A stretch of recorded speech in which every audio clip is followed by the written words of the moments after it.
friends, back in today. It's movie review time. So this is part one of my double feature I saw last night.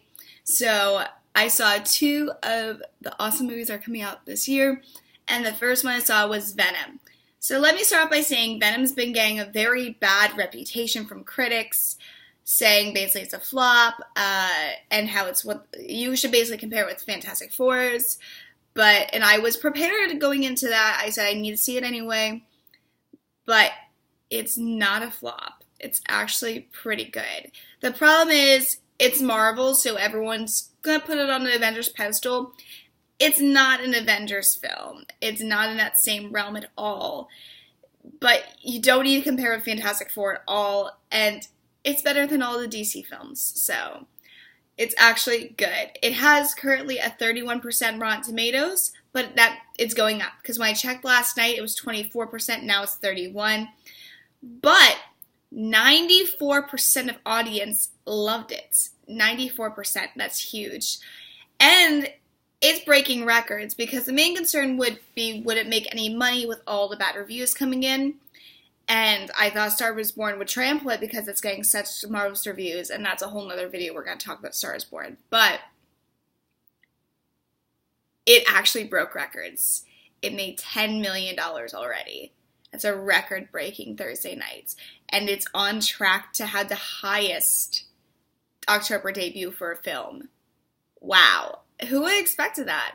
So Venom is kind of an anti-hero. I would put him with Deadpool in that same category, where they do good things and have a good heart, but they're not the hero of the story, but they're not the villain, if that makes sense. So we have, gosh, what's even his name? I'm horrible at remembering names. So Venom, well, basically the human Venom, he is a journalist. Oh, it's Eddie. Okay, Eddie. So Eddie's a journalist, and he has this great show he has. He has a beautiful fiance who's a lawyer, but he's not okay with going with status quo. Like, he's supposed to interview this rich guy who he hates, who he thinks is doing shady things, and he's supposed to just shut up and, like, talk nice, but he can't do that, gets kicked out of the interview. But it's still bothering him. And then that night when he's at home with his lawyer fiance, she gets an email. So she works for the rich guy and is doing wrongful death suits. So he uses that, gets her fired, gets himself fired, whole big thing. And that flashes 6 months later. So basically the rich guy, God, I can't remember his name, but he's played by Riz Ahmed, who is amazing in it, and I really like a lot. But so he got these symbiotes from his space adventures, and he's bringing them back because he knows that the Earth is not going to last forever, so he wants us to go to space, but we need the symbiotes to survive. So he's testing them on animals, which is not okay, by the way. So that makes him a villain enough as it is. But then he decides human trials, but the symbiotes are killing the people. It's a whole big thing. So one of his doctors is like, this is not okay. Contacts Eddie to come in. Problem is, Eddie sees that it's one of, like, his neighbors in the thing. He's trying to save her. Symbiote attacks him instead. But instead of rejecting it like the others, the symbiote latches onto him, and he becomes Venom. So he becomes Venom, and he's confused because it seems like he's just, like, having a high fever, going insane. He's hearing voices in his head, which is Venom. So he reaches out to his former fiance, and then she's now dating a surgeon. So he goes in for all these tests, and it's a whole big thing. And then he's like, it's a parasite, and he's eating all these crazy things and fighting people. And then he's like, no, it's Venom. So he works to control it. But the problem is, at the same time, Riz Ahmed is attacked by another symbiote, and his is stronger. So basically, they both have their symbiotes, and they're dueling. But at the same time, his fiance trying to help him. There is one scene that really bothered me. So at the hospital, when they're trying to do the testing on Eddie to see, because they're like, is it a parasite or what's going on?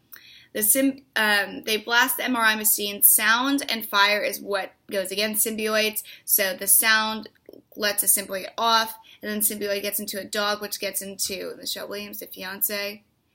So then there's that. And then, like, she goes to find Eddie to give him back the symbiote, but they start kissing, but it's Venom kissing Eddie, and it's like, okay then. So then it becomes Venom again, and there's I will say the ending is not like a great like fight scene at the end. Like it's pretty like it's meh. But so eventually they use fire, they get rid of Razamid and his symbiotes, and then we think Venom's dead, but Venom actually has latched on to Eddie, so all is good. And they're just living their life. They're just living their best life, fighting the bad guys, because he's trying to explain to them who the bad guys are and stuff, so it's good. The trailer, the after credit scenes are where it's at, though. You have to stay for both. There are two. The first one, we see that Woody Harrelson is coming in as a great villain type character, so it's going to be pretty cool. So there's definitely going to be more to come. And then we have so the new Spider-Man into the universe, I think it's what's called. So there's a new like Spider-Man cartoon movie coming out later this year, and it's going to be linked to Venom because they're both Sony, so it's also revealed that Peter Parker is dead in that series. That's very interesting. So I would personally rate it, I give it a solid B-. Like there's kinks here and there, but I think it was a solid film. I would see it again. So yeah, don't listen to the critics. If you want a good superhero film, if you want a good action film, go see it. I think the problem is they're putting it in the Marvel realm. It's not. It needs to be its own thing. It's more like Deadpool. They did want B rated R. It ended up being PG-13, but still, I don't think it's a kid movie. Kids will understand it. So everyone 12 and up, go see Venom. It's a great film, no matter what the critics are saying. And so, yeah, that's my review on Venom. My part 2 of my double feature should be up tomorrow, talking about A Star is Born. And that one, I need time to process my feelings because it was that good. So we'll get into that. But thank you guys. Have a great rest of your day.